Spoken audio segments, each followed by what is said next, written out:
Welcome to Wege in den Beruf, German for your career. Thank you for watching. This presentation will introduce you to German infinitive verb forms and the present tense conjugation pattern of German verbs.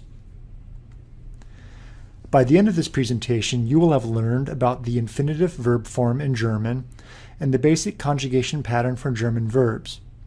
In addition, you will have learned about variations on this conjugation pattern for verbs with roots ending in D and T and verbs with roots ending in Z, S, or St.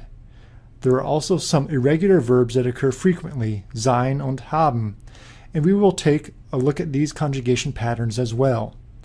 Finally, we will apply what you have learned to complete the associated online course activity. Let's get started. There are two components to the full infinitive construction in English, the particle to, which precedes the verb, and the verb itself. German, however, usually does not rely on a particle to form the infinitive, although one could say that the German infinitive form has two components, the verb root and the infinitive ending. This is the infinitive form that you will always find in German dictionaries. The verb you see on the screen, for example, sammeln, meaning to collect or gather, has the verb root, sam, and the infinitive ending, en. German verbs can also have the infinitive ending ern, as you see on the screen of the verb wandern, meaning to hike or wander.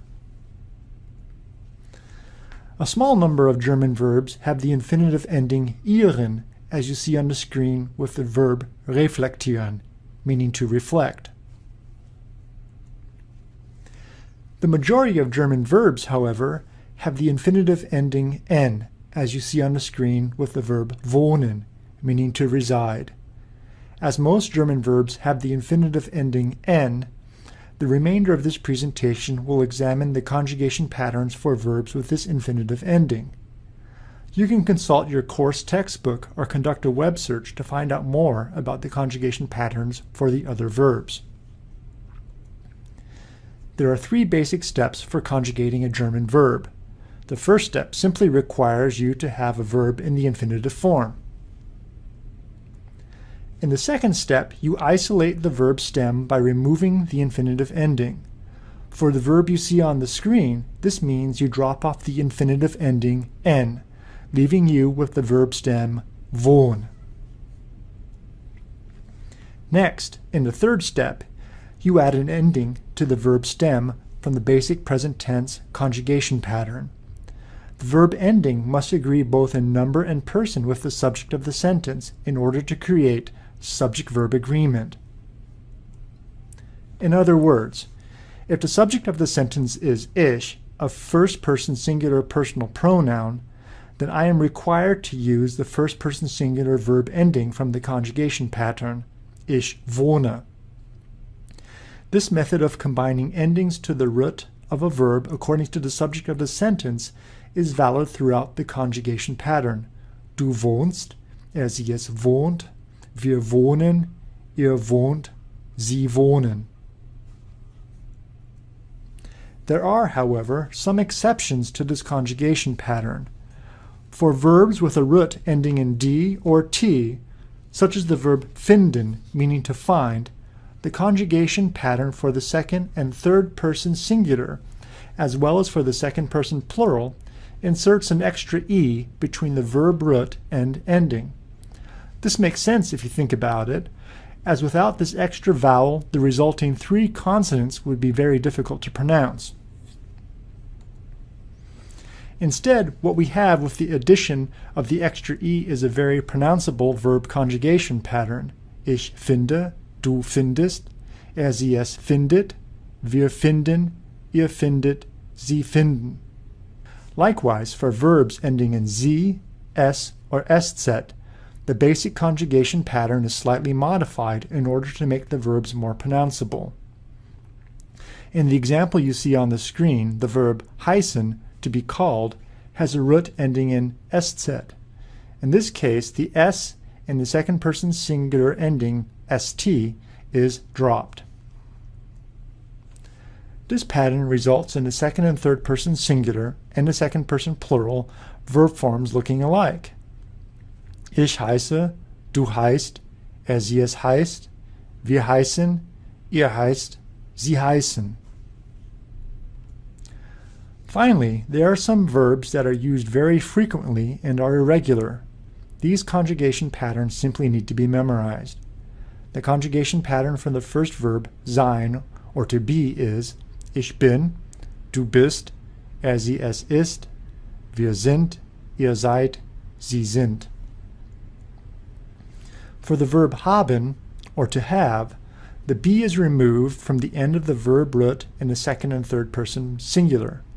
Ich habe, du hast, sie es hat, wir haben, ihr habt, sie haben. Let's now take a look at how we could apply the present tense conjugation of pattern of German verbs. The explanations that follow will help you to complete the related online course activity. In the example you see on the screen, the infinitive verb sein, or to be, needs to be conjugated so that it agrees in both number and person with the subject of the sentence, mein Lebenslauf. Closer examination of the noun Lebenslauf reveals that it is the singular and not the plural form of the noun. Furthermore, I am not the Lebenslauf, and neither am I talking directly to it, meaning that the subject of the sentence cannot be in the first or second person. By excluding these other options, I can deduce that Lebenslauf must be a third-person singular masculine noun. I can test this deduction by replacing the noun with a personal pronoun, which is also in the third-person singular. Now that I have determined that the subject of the sentence is in the third-person singular, I take the infinitive of the irregular verb sein and look for the matching third-person singular form in the conjugation pattern. I then take this form, ist, and drop it into the sentence. The completed sentence, erst hier, manifests subject-verb agreement in that both the pronoun and the associate verb are in the third person singular. We can also do the same procedure with the infinitive of a regular verb, wohnen, or to live. We take the infinitive form, drop off the ending, add the ending for the third person singular from the basic conjugation pattern, and drop this form, wohnt, into the sentence. The completed sentence, wohnt hier, manifests subject-verb agreement in that both the pronoun and the associated verb are in the third person singular. This concludes the presentation on German infinitive verb forms and the present tense conjugation pattern of German verbs. Be sure now to test your knowledge by completing the related online course activity. Wege in den Beruf is a production of German Studies at Elon University. The course is released under a Creative Commons Attribution, Non-Commercial, Share-alike 4.0 International License. Don't be a square, remix and share.